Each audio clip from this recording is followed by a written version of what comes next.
तोहरे चरण के धूल से बाबा।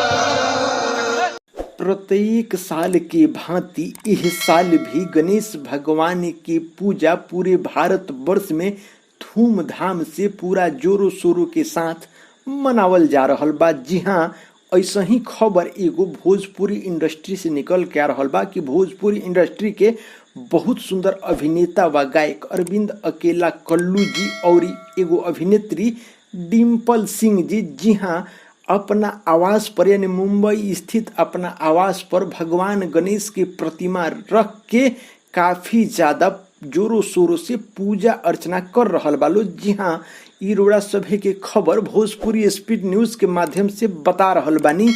जी हाँ, बता रहल बानी भोजपुरिया जहान की काफ़ी धन निधान के प्राप्ति खातिर, सुख समृद्धि खातिर ई लोग पूजा अर्चना कर रहल बा। अगर अभी तक रउरा भोजपुरी स्पीड न्यूज़ के यूट्यूब चैनल के सब्सक्राइब नहीं कैले तो देर ना करी, फटाफट सब्सक्राइब कर दी, बगल में बेल आइकन दबा दी, साथ ही साथ वीडियो के ढेर सारा लाइक कर दी और कमेंट बॉक्स में गणपति बप्पा मोरया जरूर लिखी और साथ ही साथ दोस्त यार में दबा के शेयर करी। धन्यवाद।